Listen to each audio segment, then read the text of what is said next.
maka sang putra-putra Pandu ke arah selatan perginya dari Waranawata. Sepanjang malam tiada mereka tidur, tidak dengan berhenti perjalannya, cepat-cepatlah langkahnya, makin jauh pula perginya. Sampailah mereka ke sebuah hutan besar, sangat lebatnya tak pernah dikunjungi manusia. Itulah yang dituju oleh Bima. Patah kayu-kayunya, rusak terinjak oleh kakinya sementara ia berjalan. Lebih-lebih yang di depan perjalanan, itulah yang tumbang lebah rempah. Meskipun dengan menjunjung Dewi Kunti, tiada ia lelah, oleh karena kekuatannya yang istimewa. Apa yang tersentuhnya, hancur, roboh, patah, tak mungkin tinggal berdiri, yakni karena keras dan cepat lari sang Bima itu. Mintalah berhenti di hutan, sebab sangat hasratnya tidur karena kantuk matanya. Adalah sebatang pohon beringin besar, banyak dahan-dahannya, berdiri di tengah hutan, sejuk di bawahnya sebagai di bawah payung. Adalah di situ batu besar sebagai sayanan, sama dengan balai-balai yang lebar. Di sanalah mereka berhenti. Batu rata itu diberi beralas daun-daun kayu. Pada waktu matahari terbenam, tidurlah sang Kunti.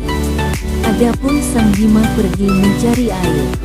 Didengarnya suara burung-burung yang biasanya hidup di rawa, maka ke arah itu ia pergi.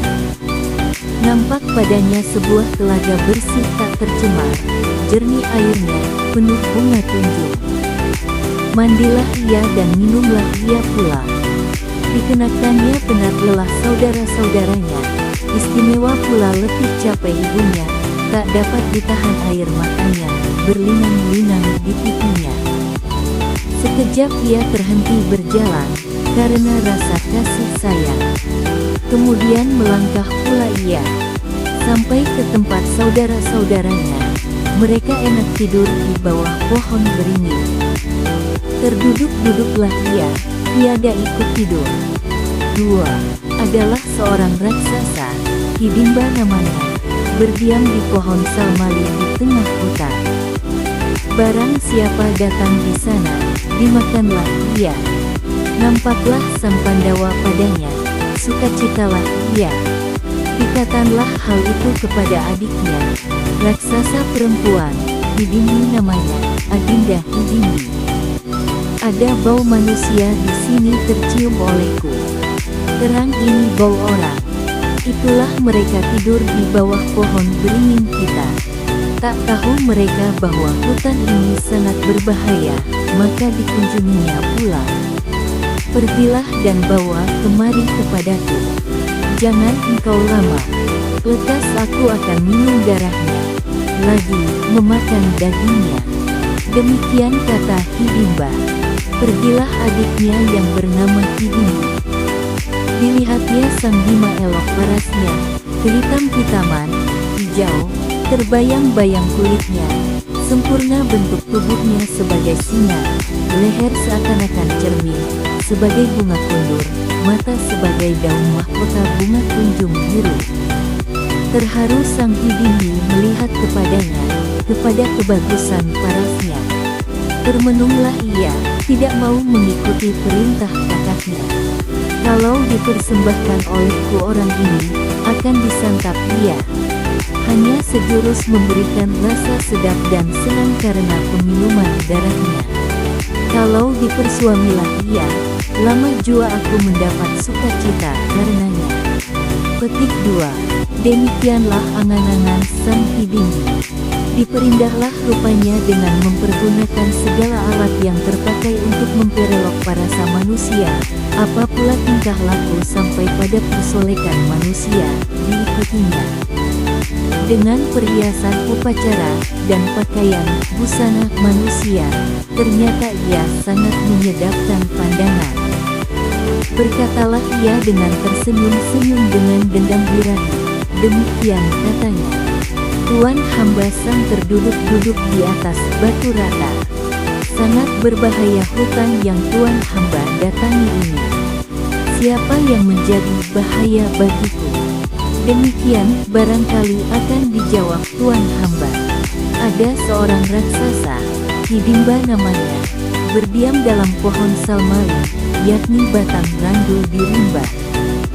Itulah yang jadi tempat tinggalnya. Oleh sebab itu, tiada seorang berani berkunjung kemari. Hamba ini adik raksasa Hidimba, disuruhkan membunuh kepada tuan hamba. Tertambatlah hamba oleh dendam birahi, serta hamba melihat keelokan paras tuan hamba. Oleh karena itu tuan hamba tidak akan hamba bunuh, malahan akan hamba bawa ke daerah yang lega. Tak ada kejahatan bagi tuan hamba oleh hamba. Ikutlah tuan hamba akan hamba bawa terbang. Tentu tidak akan diketahui oleh saudara hamba. 3. Menyahutlah Sang Bima, katanya, tuan hamba, sang raksasi yang jelita. Alangkah suka hati hamba oleh karena cinta kasih tuan hamba kepada hamba. Adalah hamba ini bakti kepada ibu dan cinta kepada saudara, mustahil hamba akan meninggalkan mereka. Kata Sang Hidimbi, tuan hamba yang tercinta, jangan tuan hamba khawatir. Mereka semua akan terpelihara oleh hamba. Hamba bawa ke daerah yang sunyi. Akan hamba bawa terbanglah tuan hamba semua. Petik 2. Kata Sang Bima, tak mungkin akan menjagakan ibu hamba sedang beliau nyenyak beradu. Akan berani tah hamba membangunkan beliau. Singkatnya, kata hamba, seandainya datang saudara tuan hamba, kalau dapat lindungilah mereka. Petik 2. Jawab raksasi Hidimbi, tahulah hamba, akan taat hormat tuan hamba berkakak apalagi beribu, seyogyanya pergi ke daerah sunyi aman di puncak gunung. Di sanalah ada tempat untuk tidur yang menyenangkan, sama dengan bila tempat berbaring sayangan yang amat baik. Apakah indahnya bertempat tidur daun kayu berbaring di atas batu datar. Kalau dibawa ke puncak gunung di daerah aman, alangkah baiknya. Marilah naik di punggung hamba supaya nanti dapat nampak kesaktian hamba sebagai raksasi kepada tuan hamba. Jagakanlah kakak tuan hamba dengan ibu dan saudara-saudara muda tuan hamba. Lekas-lekas tuan hamba menyuruh mereka naik ke atas punggung hamba. Petik 2. Tidak mengikutilah Sang Bima akan apa yang dikatakan raksasi itu. Akhirnya tahulah raksasa Hidimba akan keganjilan itu. Datanglah ia di tempat Sang Pandawa tidur dengan ibunya. Dilihatnya adiknya berupa manis, maka sangatlah marahnya. Berkatalah ia, bedebah celaka, hai engkau jahat si Hidimbi. Apa ini perasaanmu? Menghendaki percintaan dengan manusia hina akan merusak kehormatan kita raksasa. Besar sekali kejahatan ini. Nyalah, hai engkau, kumakan engkau, manusia hina. Begitu engkau Hidimbi Primu, menghendaki bersuami manusia. Tentu kumakan nanti, tak boleh tidak. Tahu engkau akan bagaimana rasa marahku. 4. Demikianlah perkataan raksasa Hidimba. Berseru-seru, huhu, krak-krak, tik-tik, makin maju dengan perasaan kuat, tiada yang menghalang. Kemerah-merahan matanya, sangat luas besar lengannya, bernyala-nyala mukanya sebagai terbakar oleh tajamnya taring, runcing tajam bernyala-nyala. Berkibaran sinarnya sebagai halilintar karena pergeseran taring di bawah dengan yang di atas. Hitam warna badannya sebagai awan mengandung hujan. Sebagai taufan deras hembusan nafasnya. Tegaklah rambutnya kaku berlingkar-lingkar. Menakut-nakutkan, benar-benar sebagai sang maut yang dapat dilihat. Khawatirlah Sang Bima kalau tersentuh mereka yang tidur itu, ditariknya batu tempat tidur mereka, diajukan dari tempat itu, tempat tidur saudara-saudara dan ibunya itu terpelanting sampai 18 depa jauhnya dari tempat semula. Bertangkap-tangkaplah mereka, tinju meninju, sama-sama mencari kelemahan masing-masing. Sebagai perjuangan gajah masa mudanya selama mabuk dendam birahi, rebah rempahlah kayu-kayuan karena perjuangan itu. Terjagalah mereka yang tidur, terperanjat oleh sebab serangan yang tak berkeputusan saling menerjang, saling menempeleng. Roboh pohon-pohon yang terdesak olehnya, lagi pula karena derasnya angin yang disebabkan oleh kejar-mengejar mereka sambil saling menterkutut dan tangkap-menangkap. Dilihat oleh Hidimbi bahwa Dewi Kunti terjaga, mendekatilah ia sambil bersemak menyatakan hasratnya kepada Sang Bima dan mengatakan hal kesaktian kakaknya, yang menjadi bahaya di dalam hutan yang dikunjunginya itu.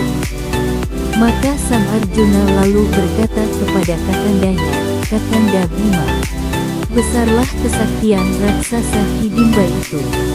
Janganlah kakanda kurang hati-hati tentang perjuangan ini. Begitulah seandainya paduka kakanda lelah, berhentilah sebentar. Hamba akan melawannya berdekap bergulat dan bertinju." Petik 2. Adindaku Sang Arjuna, jangan Adinda khawatir. Lihat-lihatilah laga kakanda dengan raksasa. Pasti ia terbunuh oleh kakanda. Kata Sang Arjuna, "Kakanda Bima, kalau membunuh raksasa Hidimba itu, janganlah diperlambat, bunuhlah segera, jangan-jangan nanti sampai waktu Rodramurti, yakni saat matahari terbenam." Pada waktu itu telah nyata, kesaktian raksasa menjadi besar. Insyaflah Sang Bima terhadap nasihat adindanya. Lekas-lekas kaki raksasa ditangkap dua-duanya, diangkat dan diputar-putarkan di angkasa, lalu ditanggalkan di atas batu datar, diikuti hujan tinju tak berkeputusan jatuhnya.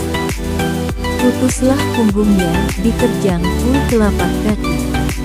Melemurlah ia, bersuara, menghabisi hidupnya, sebagai bahana guru, dahsyat sebagai suara ampuan angin besar dengan salju terdengar di sekitar angkasa. Matilah ia, tak tertahan melayangnya, terjatuh habis kekuatannya, muka pecah tertelungkup pada batu rata itu. Pada waktu matinya Hidimba, bersembahlah Hidimbi kepada Dewi Kunti. Menguraikanlah ia kepadanya, apa yang dimaksudkannya. "Aduhai Mahadewi, hamba seorang raksasi bersifat berupa buas. Nah, ditinggalkan oleh hamba bentuk kebuasan rupa raksasi itu, segala tingkah laku dan tabiat hamba tadi. Sekarang tingkah laku manusia hamba kerjakan, itu akan jadi teladan hamba.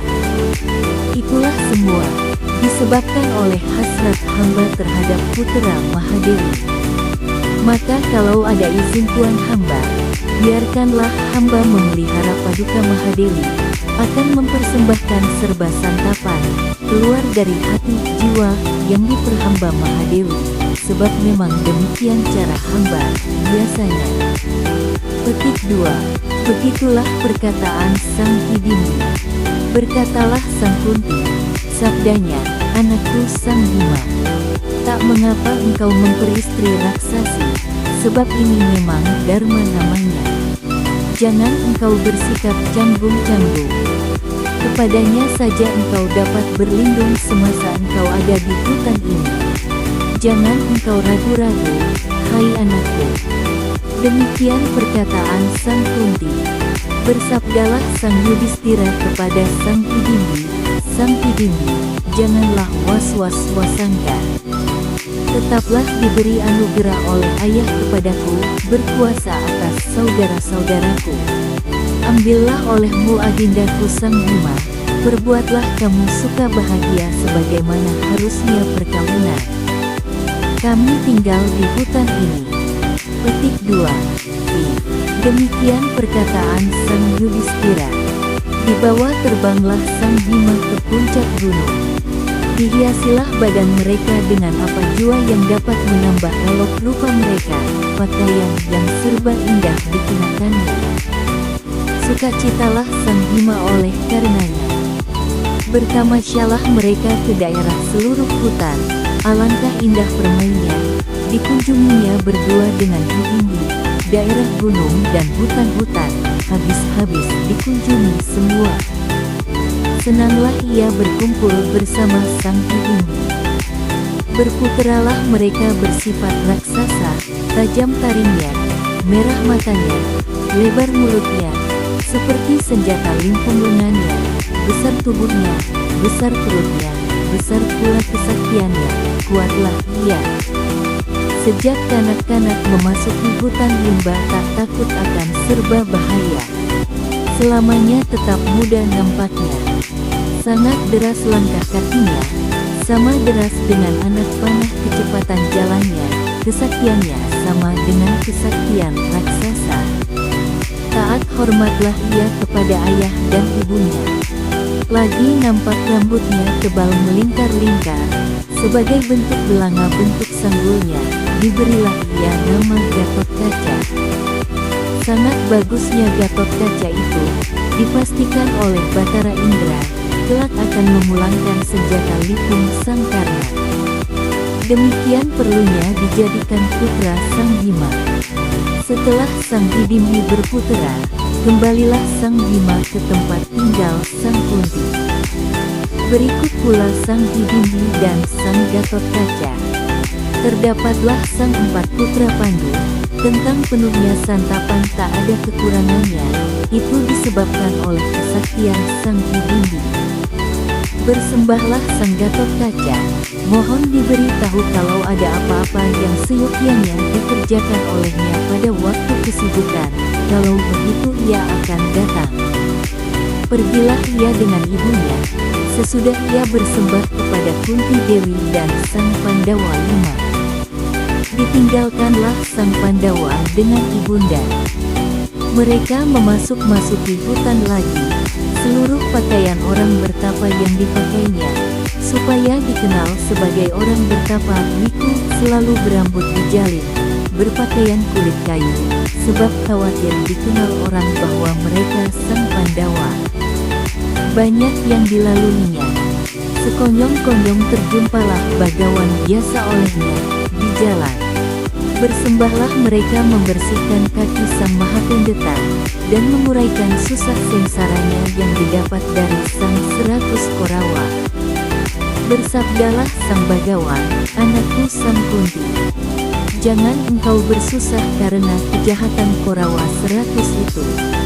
Maksud saja datang kemari, akan menunjukkan waktu kemudianmu yang penuh kesukaan. Putramu Yudhistira itu akan menguasai sekeliling bumi kelak. Adapun sebabnya, yakni kesaktian Bima dan Arjuna. Bertinggallah kamu di daerah yang bernama Eka Cakra. Kesanalah pula kau akan pergi kelak. Petik 2.